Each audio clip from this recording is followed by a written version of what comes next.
going to just try to, sorry, just one quick second.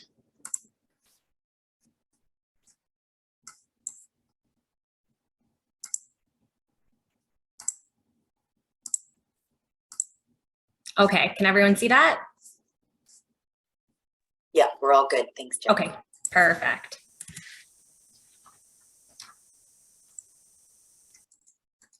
Okay, there we go.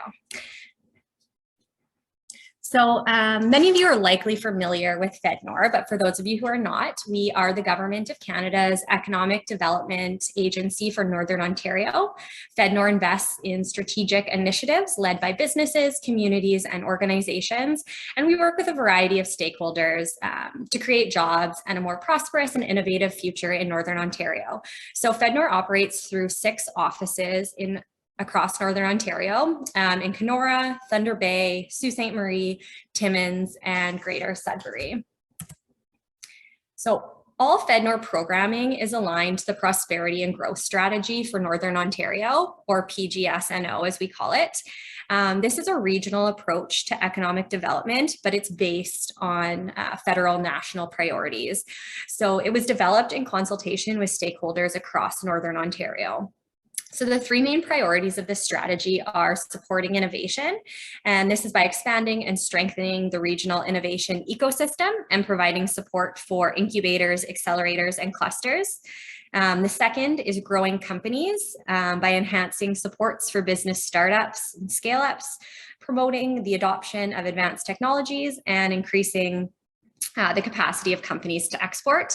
And then our third pillar here, which is likely most applicable to those on the call, is building stronger communities. And we do that by helping municipalities and Indigenous communities to better respond to economic development opportunities and challenges. So we have 4 core programs I'll speak to you about today. The first is the Regional Economic Growth through Innovation program. And this really supports innovation and business growth, including the private sector. The second program is our Northern Ontario Development Program. And that will be the one that most of you are likely familiar with. The Community Futures Program is the third. And then finally, we have our Economic Development Initiative. FedNor also delivers other special initiative programs from time to time, such as the recent COVID relief programs that you've likely seen. So we did the Regional Relief and Recovery Fund, for example.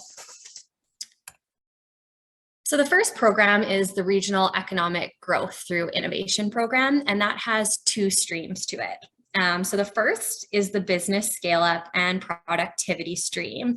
And that really aims to accelerate the growth of firms and assist with the adoption and adaptation of new innovative technologies to support scale up, productivity, development, and entry into new markets.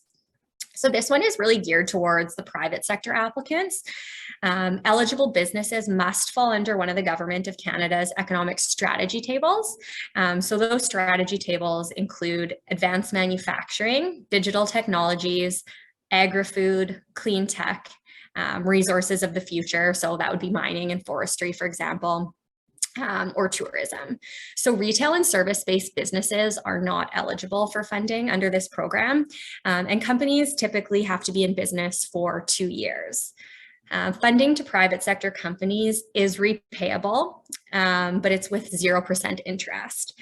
And we can typically look to support up to 50% of capital costs. So if you're talking to businesses in your community that may be eligible for this program, please refer them our way, and we're happy to discuss it with them further. So the second stream under REGI is Regional Innovation Ecosystems, and that aims to create, grow, and develop strong and inclusive regional ecosystems to support business growth and innovation. And this, we typically see the type of applicants applying to this program as the colleges, the universities, some of the research institutes, but it's not limited to those type of applicants.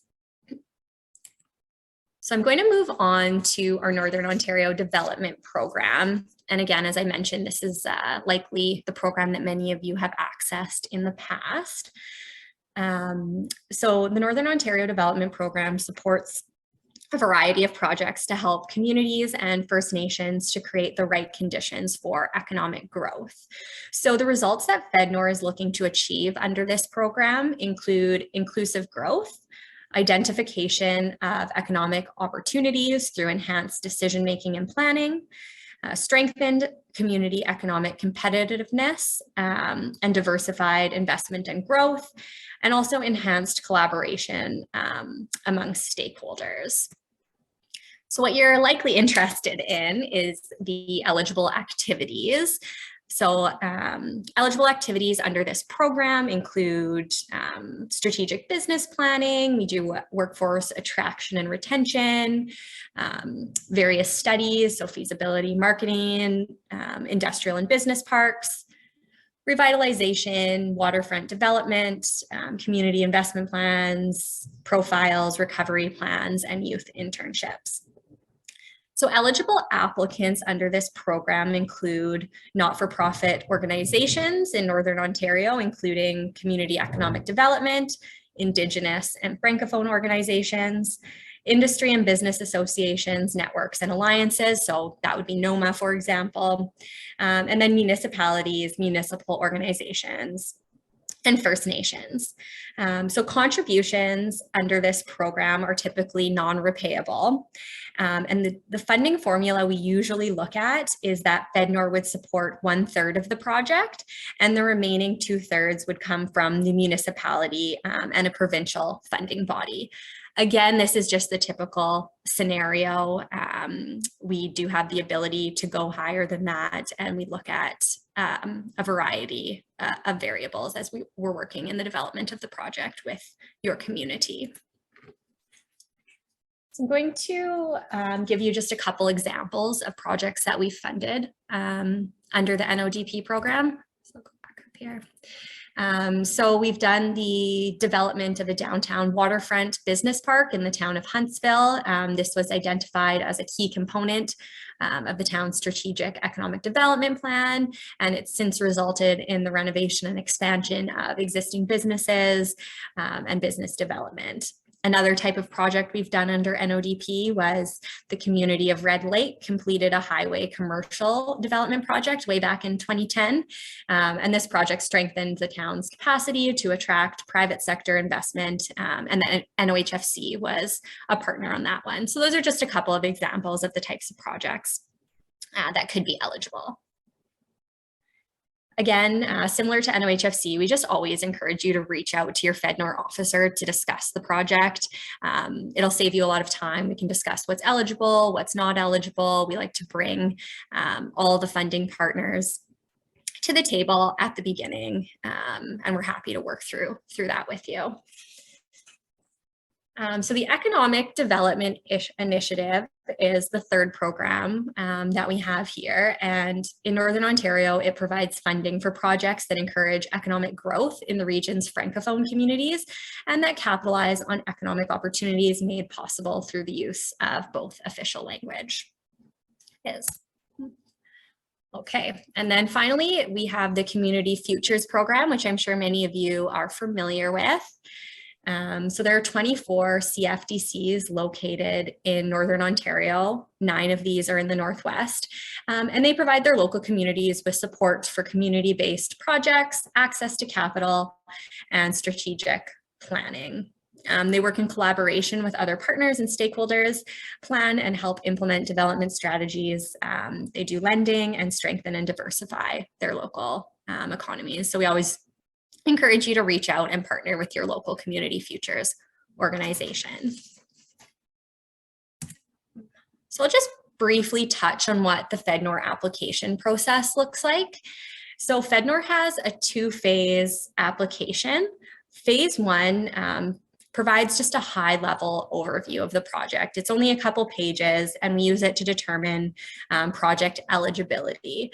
So we look for a brief description, what the project outcomes may be, and a high level budget. So the turnaround time after you submit a phase 1 is quite quick. We aim for about 5 to 10 business days, after which you will receive a decision. And if you're eligible, you will be invited to phase 2.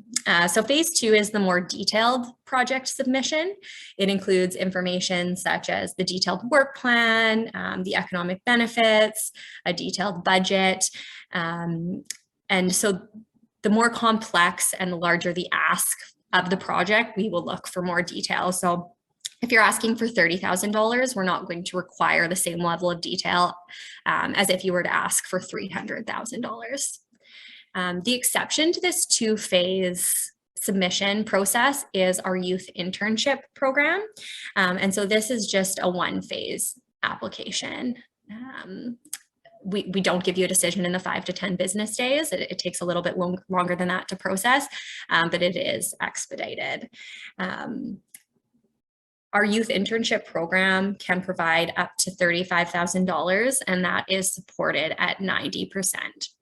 And that's typically a year-long project to hire a youth intern who is under the age of 30 and a recent graduate from a college or university program to work on a project. And the project has to fall under one of those economic strategy tables that I referenced up above. So if your community was working on a tourism plan, that could be an example of when a youth intern may be hired.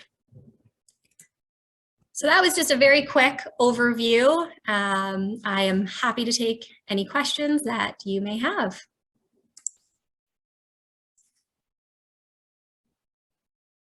Thank you, Jacqueline. That was a great presentation. So if you do have any questions, please feel free to put them in the chat, or you can raise your hand. And I can say, oh, yeah, you go. I was just going to say, please feel free to share my contact information with the group. If anyone wants to reach out to me directly, happy to have a follow-up conversation. I can also refer you directly to the officer that works in your area if you are unfamiliar with who that may be.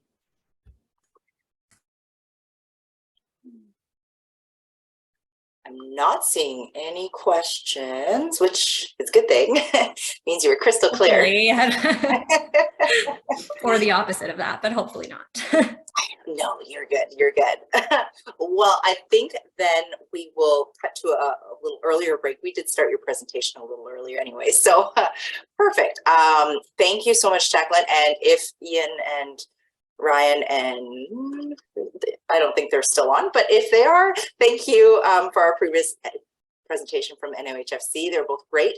And so as they said, feel free to contact them. And if you do need any information, you can follow up with me as well.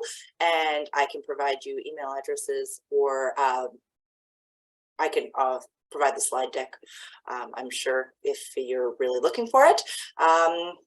So yeah, thank you so much. And I think we'll take a, oh, never mind. We got 2 questions coming in. 1 second.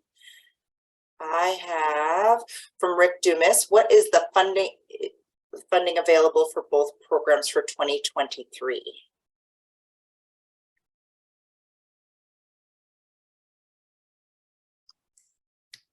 Sorry, just to clarify, do you mean the total funding available in FedNor's overall budget? Yeah, Andrea, FedNor's and Heritage funding programs for 2023, total budget. So FedNor's core budget is approximately $35 to $40 million without any special programs that we run.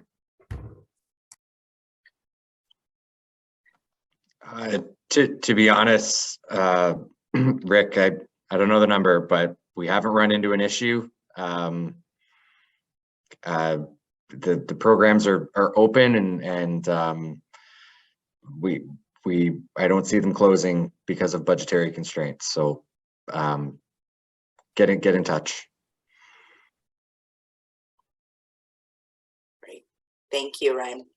And Jacqueline, I just have another message just for your contact information. Would you mind possibly putting it in the chat for people? Absolutely. To have? Great, thank you very much. So we'll have that put in the chat for you. Any other questions? Just before everyone breaks, I just want to say that FedNor and Jacqueline and myself and my organization, we're friends. We work together on a lot of things. So if your communities or the businesses in your communities are looking, they don't need to pick between us. Certainly, we're happy to attend meetings together and look at projects together.